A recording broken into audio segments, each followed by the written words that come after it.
Yo, Zach Bradshaw, the Greensboro SEO Pro, back once again to wax poetic about SEO.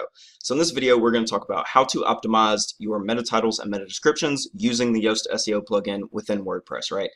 So there's a couple of different quirks to it where it tries to facilitate it, make it easier for you to build these, and then it also gives you tips and hints about how to improve them, right? So if you have Yoast already set up on your WordPress, not showing you how to do that, you can do that yourself, and you come in here to the search appearance, and you click on it, you will first wind up in this general right here. We like to use the pipe for this one. That's really the only thing you need to worry about here for this video. And then you can also adjust the content types. And from here, it gives you lots of different options to say whether they're showing up in search results or to edit whether they get redirected to a different URL depending on what it is. But they also give you the ability to create a formula for your SEO title and your meta description. We never use the one for the meta description because these are not useful for creating a meta description, but they are just fine for creating an SEO title, especially if you have a whole bunch of pages on your site or if you've never set them before. This will certainly be an improvement. And what this formula says is for our SEO title, it should say title and then the page, which is really like the same thing. I think maybe it would say page 2 if it was talking about a blog, but I'm going to say title, then the separator, which we just set over here as the pipe. So this is what it's talking about, the title separator. So title, separator, and then the site title. So for us, that would be name of this post, pipe, Greensboro SEO Pro, or whatever your business name is, right?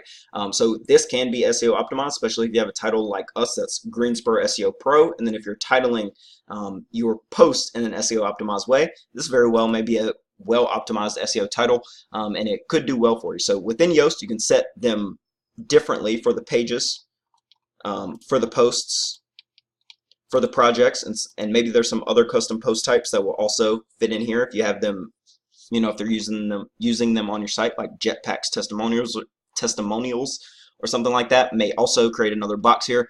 But then you also have your media, which you have to turn this to no in order to be able to set it. And if you don't know what you're doing with this, you should probably keep this yes, because Yoast is right about what they're saying here. If you have a photo site or something like that where you're trying to rank your images specifically, then maybe you set this to no. You go ahead and set your titles and meta descriptions and tell Yoast to shove it, right? But for the vast majority of people, you're going to say yes to this. And then when it comes to taxonomies and archives, you really probably don't need to do anything. For us, we say no on whether these should be shown in the search results.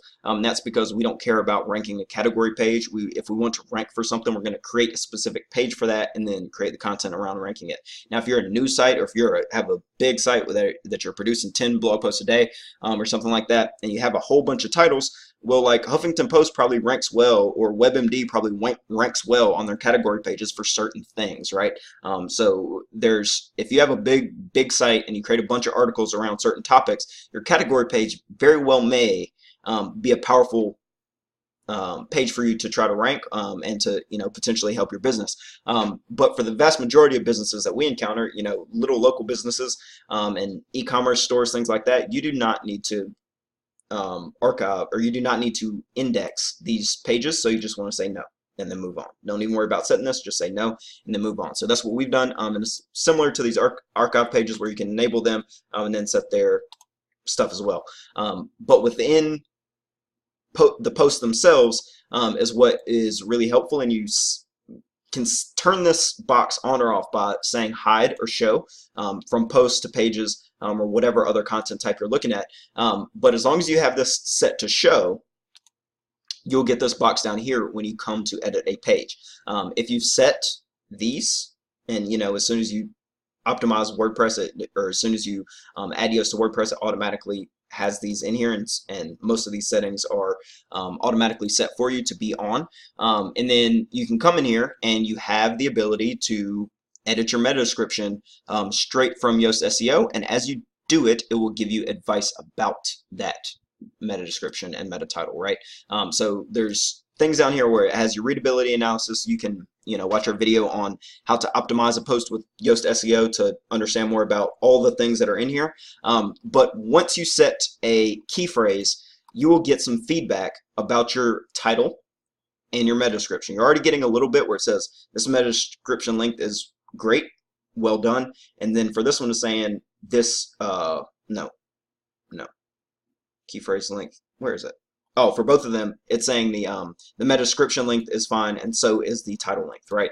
Because they're both within this green bar, and that's essentially what that is indicating for you. If you get green bars here, you're going to get these two lengths are going to be proper. And really with the SEO title, it's the width. It's not a, there is a number of characters that is a max, but it's also a pixel length that's a max. So if you were to, put capital W's all the way across versus lowercase i's or L's, something like that, you're going to run out of characters sooner using the W's than the I's, right? But you do also have you're going to run out of pixels sooner using the W's than the I's, but you're also will be limited by that character length using the I's or the L's.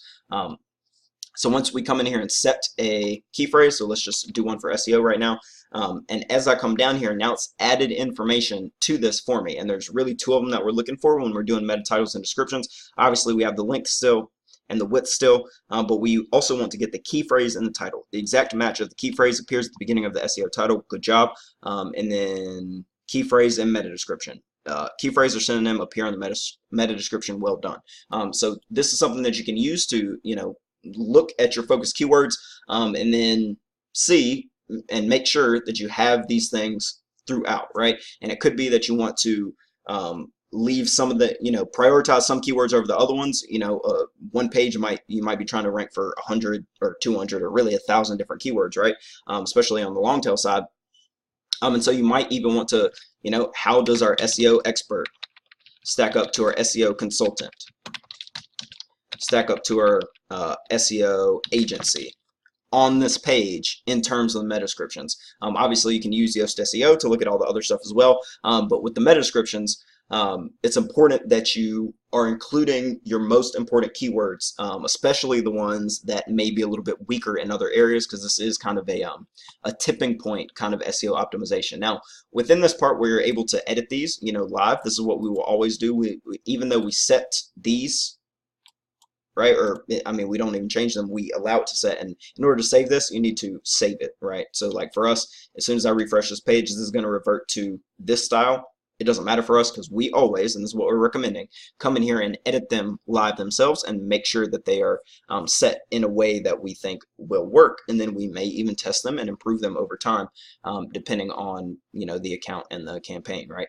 So Yoast tries to give you this indicator of how long your stuff is and whether it's long enough or too long. So if it's too short for this title, they're going to give you that orange. And too short is kind of a subjective way to say it. If it's not filling up all the real estate, you see this box right here is showing you how this will look on the search results. So you want to use as much of it as possible, just because you might have words here that help you for SEO, adding keyword relevance, and you might have words here that help you sell, making people click on them more. So if I wanted to come down here and I said digital, you see now the box is turned red, but there's an interesting thing here where it has this ability to show you how things display on a desktop versus a phone. And so if you're getting all mobile visitors, well, like, dude, this is fine, right? And this may even be fine here, especially if this word that breaks off is something that, okay, they can tell that said free in all caps. So if I just did free, so like somebody might think that it says free already, right? And obviously that wouldn't make any sense here, but you can see how the ... if used properly, it's not really going to hurt you, right? It could even help you, especially on a click-through rate thing, just because people might want to know if that said free or not, right? Or if this says machines or not. Now, it's also not fully, not fully accurate for this reason as well, because when you look at this and you go a double size one, Yoast will show you that on a phone. Sometimes Google will show a double, like you get 2 lines, right? And it's not, you don't get 3 lines. This is not the tool glitching out. This is, you might get 2 lines, right? So depending on the priority of your traffic, do what makes sense for your business. Now on the flip side, you also have a length indicator here. So I cut that away and you see now it's gone to orange. If I re-add it, and maybe just make this say return on investment, you'll see that now it's orange. And so I don't know, it's over a year ago now, maybe 2 years now, that Google was using a twice as long meta description, and those were, you know, in vogue for a little while.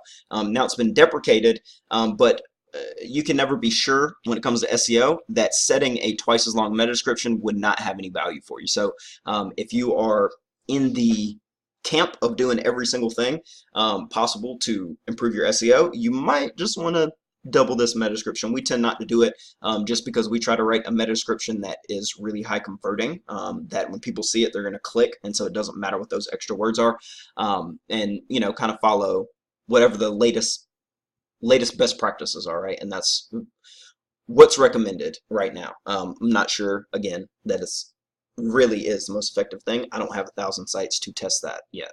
Eventually I will, but right now I just listen to the guys that do have 1,000 sites and test things all the time. So that's enough rambling on this one. If you have any comments or questions, please drop those things below. We'll be sure to answer if you like have a wait, you just showed this wrong, how does this actually work?